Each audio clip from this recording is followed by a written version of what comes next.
พุทธบริษัททั้งหลายวันนี้รายการธรรมประทีปส่องต่างก็ได้มาพบปะกับพ่อแม่พี่น้องศรัทธาสาธุชนญาติโยมแห่งครั้งหนึ่งวันนี้เป็นวันพฤหัสบดีที่วันพุธที่30เดือนธันวาคมพุทธศักราช2563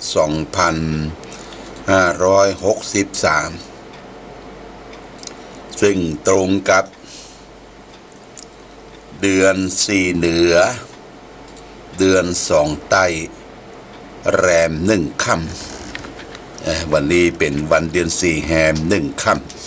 ำเป็นวันเสียประจำเดือนญาติโยมเดือน4นี่ก็เสียวันพุธกับวันศุกร์วันเสียนี่เขาก็พึงเว้นจากการทำบุญที่เป็นมังกละเป็นมงคลกินแขกแต่งงานขึ้นบ้านใหม่ปกหอยองเฮือนนี่ตามปักกระตือนพื้นเมืองปฏิทินของวัดธาตุคำเชียงใหม่แต่ว่านี่ก็เป็นวันเดือน4เพ็งญาติโยมเดือน4เพ็งญาติโยมก็ได้ไปวัดวาอารามนะที่เขาเคยไปไหว้ไปสาสืบสานจากปิตามารดาพ่อแม่บรรพบุรุษเฮามาไปตาลข้าวใหม่น้ำหวานข้าวสารข้าวเปลือกแต่บางที่ก็มีกับข้าวสารข้าวเปลือกนั่นก็บ่มีแต่บางที่รอบนอกวัดรอบนอกที่เปิ้นทำไร่ทำนาอยู่นักก็ยังเอาข้าวเปลือกไปตาลข้าวเปลือกไปตาลนี่เปิ้นจะเอาบาตรปูเสื่อสาดไว้แล้วก็เอาบาตรตั้งไว้หน้ากลางวิหารกลางศาลาหรือบางอันก็เอายางผ้ายางพลาสติกปูไว้เพื่อกันเปื้อนเอาบาตรไปตั้งแล้วข้าวเปลือกเข้าไปใส่บาตรเต็มแล้วก็เข้าโล้นบาตรเข้าเปลือกโล้นบาตรเรียกว่าเข้าดอยเข้าดอยนอกจากนั้นก็จะมีข้าวสารกล่องข้าวสารกล่องข้าวดอกข้าวเปลือก เพื่อจักตาลข้าวใหม่ประจำปีเดือน4เพ็งญาติโยมแต่ตะวันนี้ตมาก็ได้สังเกตสังกาพี่น้องศรัทธาวัดพระบาทอุดมน้ำบ่อสวาเปิ่นอยู่ในหัวในเวียงเนาะข้าวเปลือกนี่บ่มีละเนี่ยมีแต่ข้าวสารก็มานักหนาป้าป้านสักเท่าใดก็ใส่ถุงไปใส่ถุงใส่หม้อใหญ่เอาไปรวมกันที่หม้อใหญ่อันนี้ก็เป็นการรักษาจารีตประเพณีอันดีงามของพี่น้องร้านนาของเฮาร้านนานี่ก็คือหมายถึงว่าทางภาคเหนือตอนบนที่ใช้ภาษาพื้นเมืองล้านนาตั้งแต่แป้แต่น่านพะเยาเชียงรายลำปางลำปูนแม่ฮ่องสอนเชียงใหม่พะเยาเราเนี่ยเป็นล้านนาก็ใช้ภาษาทั้งภาษาภาษาพูดและก็ภาษาเขียนเฮาใช้ภาษาตัวเมืองญาติโยมนะตัวเมืองซึ่งเป็นอักขระพยัญชนะที่ได้ห้ำเฮียนจากวัดวาอารามสมัยที่เฮาเป็นขโยมเป็นพระน้อยแต่ก่อนนี้เข้าวัดก็จะต้องเฮียนตัวเมืองก่อนกะขะกะขะงะจะสะจะสะญะเนี่ยเฮียนตัวเมืองแล้วก็พออ่านอักขระได้แล้วเพื่อก็แจกไม้ กะกากิกีกุกูเกโก้เนี่ยแจกไม้ตู่เมืองญาติโยมถ้าพระเนนเฮาไปบวชเฮียนหรือขโยมตะกอนเนี่ยเป็นน้อยเป็นนานซึกขาลาเป็ดไปเปิ้นก็หูตู่เมืองอ่านทำปื้นเมืองได้นะตัวเมืองนี่ก็สำคัญญาติโยมคือเอาไปเขียนเตียนเขียนคาถาเนี่ยมันจะปิดกว่าตัวไทยว่านะอย่างตั้งเหนือเขาเนี่ยนิยมจะตามเตียนรถเคาะสืบชะตารับโชคแล้วก็เตียนปรมีธรรมต่างๆเนี่ยเพื่อจะเขียนในไส้เตียนเนี่ยเป็นตัวเมืองถึงเตียนนี่ก็มาวกถึงว่าวันที่เขาจะสืบชะตาวันที่3วันอาทิตย์นะวันที่3วันที่เดือนมกราคม2564เนี่ยจะสืบชะตาหลวงที่วิหารพระเจ้าละแข่งเนี่ยญาติโยม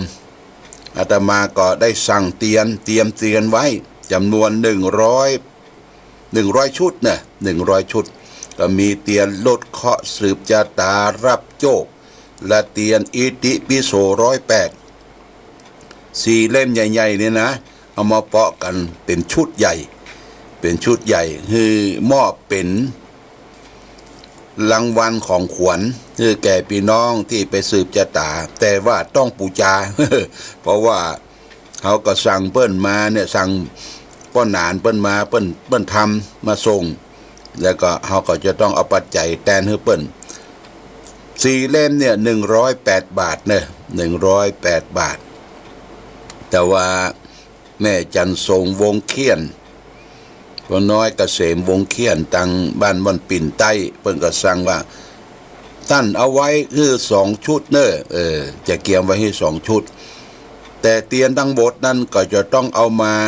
เจริญพระพุทธมนต์ก่อนญาติโยมมาเสกก่อนเสกคือมันปิดมันขลังขึ้นมาจะได้ใส่โครงชะตาถ้าไผมาวันที่3จะสั่งเตียนนี้ไว้ก็ลงชื่อก่อนเนอะลงชื่อชำระปัจจัยปูจาเอาชุดละ108 บาทเอาตามต้นปีนี้มันกุ้มปีญาติโยมกุ้มปีลดเคาะสืบชะตารับโชคแคล้วคลาดพยันตรายต่างๆอิติปิโส108การขึ้นการขายอย่างต่างๆหายโรคภัยไข้เจ็บเนี่ยมันกุ้มญาติโยมก็ต้องมาขึ้นชื่อก่อนขึ้นชื่อจะมีพระเนนขึ้นชื่อลงนามแล้วก็จะมีใบคูปองแจกไว้เป็นกาวัดเนาะเขาก็มารับเอาเตียนหลังจากที่เจริญพระพุทธมนต์สืบชะตาเป็นที่เรียบร้อยแล้วญาติโยมก็นำไปปูจาที่บ้านที่จองของเฮาการปูจาเตียนนั้นก็ต้องมีภาชนะรองรับเป็นถ้วยกาเป็นบดินกีเป็นกระเบื้องอย่างก็รองรับแต่ว่าปูจาแล้วจะไปฟ้องรับเตื้อรอให้เตียนมันหมดก่อนนะเตียนมันหมดอาจจะปูจาหม้อค่ำวันอาทิตย์นั่นก็ได้หรือวันจันทร์ก็แซมเดียวันมหาเสน่ห์วันจันทร์เป็นวันที่4นะญาติโยมนะวันที่4ก็เป็นวันดีวันจันทร์อันนี้ก็แจ้งญาติโยมท่านสาธุชนประชาสัมพันธ์กันไว้ปีใหม่ก็ได้ของใหม่ๆไปใจไปปูจาและที่ท่านไปนั่นก็เขาก็มีซองเนอะมีซองให้ท่านได้เขียนชื่อเขียนนามหน้าซองนั่นจะเขียนได้5 คนก่อนญาติโยมคนข้าพเจ้าชื่อนั่นชื่อนี่ข้าพเจ้าชื่อนั้น5 ล็อก 5 คนเกิดวันหยังวันที่เท่าใดเดือนหยังอายุเท่าใดใส่ในซองนั้นเปิ้นจะเอาซองน่ะมารวบรวมใส่ต้นใหญ่ไว้กลางใจโครงชะตาโครงชะตาไว้กลางใจทุกเจ้าก็จะรายล้อมเจริญพระพุทธมนต์สืบชะตาให้แก่ญาติโยมขึ้นปีใหม่เป็นประจำทุกปีแต่ไปนะฮะก็ต้องคัดกรองญาติโยมเนอะเกียมแนตเกียมตาข่ายปิดปากปิดจมูกไปตังวัดก็ เตรียมเจลล้างมือไว้ให้ญาติโยมเขาก็จะตั้งเก้าอี้ปีนี้นั่งเก้าอี้กันทุกผู้ทุกคนจะเตรียมไว้108ตัวเก้าอี้นะ108ตัว108คนไปก่อนก็ได้นั่งก่อนไปได้นั่งเก้าอี้ก็นั่งทั้งลุ่มนะอาจจะเป็นระเบียงรอบวิหารพระเจ้าละแข่งนี้แจ้งญาติโยมทั้งหลายแล้วก็สำหรับอาหารที่จะเลี้ยงญาติโยมนั่นก็จะมอบหมายเป็นข้าวกล่องเด้อเอาง่ายๆกินง่ายๆไม่ใช่กินลุบๆลับๆกินใกล้เคียงกันไม่ใช่ตู้เจ้าก็จะถวายเป็นข้าวกล่องถวายอาหารพื้นเมืองข้าวกล่องนี่แจ้งให้ญาติโยมท่านสาธุชนสำหรับที่จะนิมนต์ตู้เจ้าพระสงฆ์มานั่นก็21รูปนะ21รูปเท่ากับกุลป้อเท่ากับสำนักปฏิบัติธรรมแหล่งที่21ของจังหวัดเชียงใหม่เพราะฉะนั้นวันเสาร์วันที่2นี่เฮางดเว้นการปฏิบัติธรรมเพราะว่าญาติโยมจะต้องไปกันในวันศิษย์วันอาทิตย์วันอาทิตย์บ่ฮือซ้อนไป2วันละเฮางดเว้นการปฏิบัติธรรมประจำวันเสาร์วันที่2แล้วก็ญาติโยมจะต้องไปกันวันอาทิตย์นะไปก็เรียกว่าไปไหว้พระสวดมนต์สืบโหราจตาร่วมกันขึ้นปีใหม่อย่างใดก็ขอให้สุขภาพกายสุขภาพจิตของพ่อแม่พี่น้องญาติโยมครอบครัวจะได้อยู่ดีมีสุขก่อนนะอยู่ดีมีสุขแคล้วคลาดจากพยันตรายโรคภัยไข้เจ็บโควิด-19เนี่ยอย่าให้มันมาใกล้มาพรานคือมันปัดไปกับลมไหลไปกับน้ำไม่ไปกับไฟญาติโยมอย่าได้มาเป็นทุกขภิกภัยต่อญาติโยมที่เขาอยู่ร่วมกันเขาจะได้สร้างประโยชน์คุณประโยชน์อยู่ร่วมกันให้ไปเนิ่นนานโอกาสนี้ต้องขออนุโมทนาก่อนกับญาติโยมที่รับเป็นเจ้าภาพสังฆทานเขาจะมีสั่ง2อย่างเนอะสั่งใหญ่นี่ก็สั่งละปันสั่งน้อยนี่ก็สั่งละ500นะญาติโยมนะทุกเจ้าที่เปิ้นอยู่ไกลเอารถมาเองเขาก็ใส่ไปเต็มจำนวน1,000 บาททุกเจ้าบ้านเฮาก็ใส่ไปยอดก็500 700กะแล้วแต่พิจารณากันอนุโมทนากับพ่อหมออินทร์แม่จงดีเชื้อกันทา1 สัง500 บาทแม่นิพามุนเทียนม่อนปิ่น1 สัง500 บาทแม่บัวพัดกุลันแม่ศูนย์ต้นซ่าน1 สัง500 บาทแม่ศรีดาจันทวีบ้านหนองอึ่ง1 สัง500 บาทแม่สมควรดงดัง1 สังนี่สังใหญ่1,000 บาทแม่เขียวเจริญทรัพย์บ้านไผ่ล้อม1 สัง500 บาทแม่ขันแก้วปานหมอกบ้านหนองห้งฝาง1 สัง500 บาทแม่แสงวันปานหมอกบ้านหนองอึ่ง1 สัง500 บาทป้อเราตอมแม่อามโกรธคำบ้านปังปอย1 สัง500 บาทศรัทธาบ้านปังปอยสามัคคี1 สัง500 บาทแม่คำน้อยสุปัญญาบ้านสวนดอก1 สัง500 บาทแล้วก็แม่ตาชัยวงศ์บ้านสวนดอก1 สัง500 บาทแม่จันสีหมอกบ้านต้น1 สัง500 บาทพ่อสิงคำแม่เกียรติสุทธศินานี่สังใหญ่1 สัง 1,000 บาทนายประนพสุทธศินา1 สัง 1,000 บาทนางสายใจหันตระกูล1 สัง 1,000 บาทแม่จันทาเหลืองสุวรรณ1 สัง 500 บาทแม่รำดวนเป่งแก้ว1 สัง 500 บาทแม่ดาคำปีละบ้านเต่าดิน1 สัง 500 บาทแม่ครูสายพินขนุนทองบ้านต้นหมุงรับเป็นเจ้าภาพกันเทศ1 กัน 1,500 บาทพ่อน้อยบุญปั่นมโนครแม่ใส่ลุงพิคุณบ้านเสาหิน1 สัง 500 บาทนี่รับมาแล้วก็ยังแบบเพียงพอที่เด้อญาติโยมเพียงพอเตื้อญาติโยมก็สามารถที่จะแจ้งจำนงประสงค์เป็นเจ้าภาพสังเมื่อเฮาได้ตามก็ตามตึงพระตึงเนรในวัดเฮาโดยเนาะอันที่เปิ้นบ่ได้มาสวดก็ไปนั่งบริการจัดนั่นจัดนี้จัดแจงแต่งดาบ่ได้สวดมนต์สำหรับพระสงฆ์ที่จะสวดมนต์นั่นก็21รูปเฮาก็ตามไปทั่วขึ้นปีใหม่เด้อญาติโยมนะขึ้นปีใหม่ ไต่ฮือตานสร้างสมบารมีร่วมกันโมทนาสาธุกับทุกท่านมาณโอกาสนี้ตะวานี้ก็หลังจากที่ได้รับกินรับตามเข้าเดือนสี่เปงเรียบร้อยแล้วก็ขึ้นมาที่พักเวลา9 โมงก็ได้เดินทางญาติโยมได้เดินทางแพ็คอาหารกินไปในรถฉันในรถเพื่อจะได้ไปร่วมประกอบพิธียกยอดชัดเจดีย์ชเวดากองที่ม่อนห้วยแก้ววัดม่อนห้วยแก้วดอยหล่อม่อนห้วยแก้วดอยหล่อเข้าที่โรงเรียนสงแคโรงเรียนบ้านสงแควิทยาคมที่ใกล้ๆหลังวัดม่อนฤาษีเนาะไปถึงนั่นก็จับเวลาพอดีญาติโยมเวลาบ่ายโมงพอดีเพิ่งก็จะเริ่มพิธีละก็ได้ไปปะกับหลวงพ่อท่านพระครูปฏิภาณตั้งเวียงป่าเป้าหลายตนหลายองค์เพิ่งก็ไปพร้อมกันได้สักกรรมเพิ่งก็ประกอบพิธีเจริญพระพุทธมนต์ยกยอดชัดชเวดากอง